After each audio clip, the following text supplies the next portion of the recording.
क्रांतीसूर्य महात्मा ज्योतिराव फुले यांचा इतिहास हा महाराष्ट्राच्या व भारताच्या समाज सुधारणेचा एक अत्यंत तेजस्वी असा अध्याय आहे.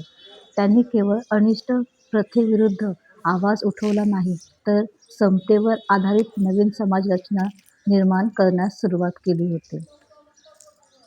महात्मा फुले यांच्या अफाट कार्याचा गौरव म्हणून 11 मे 1888 रोजी मुंबईतील एका जाहीर सभेत जनतेने त्यांना महात्मा ही पदवी बहाल केली. फुलेवाडा हे केवळ एक ऐतिहासिक ठिकाण नसून ते क्रांती व समाज यांचे सुधारणेचे ऊर्जा केंद्र आहे. फुलेवाडा येथील निवासस्थानातील ही विहीर केवळ एक पाण्याचे स्तोत्र नसून ती भारतीय समाजसुधारणेच्या इतिहासातील एक क्रांतिकारक घटनेचे प्रतीक आहे. 19व्या शतकात अस्पृश्यतेची पाळेमुळे घट्ट होती. अस्पृश्यांना सार्वजनिक पाणवठ्यावर पाणी भरण्यास पिण्यास बंदी होती.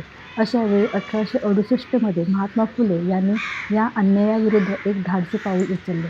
त्यांनी आपल्या घरातील विहीर सर्वांसाठी खुली केली. महात्मा फुले हे फक्त बोलके सुधारक नसून कृत्य सुधारक होते. 28 नोव्हेंबर 1890 मध्ये महात्मा फुले यांच्या निधनानंतर त्यांच्या परिसरात त्यांचे अंत्यसंस्कार करण्यात आले आणि तिथेच त्यांची समाधी उभारण्यात आली. समाधीचा परिसर हा अत्यंत शांत आणि प्रेरणादायी आहे. तिथे गेल्यावर एक नवीन प्रकारची ऊर्जा आपल्याला प्राप्त होते. विद्येविन मती गेली, मतीविना नीती गेली, नीतीविना गती गेली, गतीविना वित्त गेले आणि वित्तेविना क्षुद्र खचले. इतके अनर्थ एका अविद्येने केले, हे ते नेहमी सांगायचे. त्यांच्या निधनाने महाराष्ट्रातील आणि भारतातील समतावादी चळवळीचा एक मोठा आधारस्तंभ कोसळला.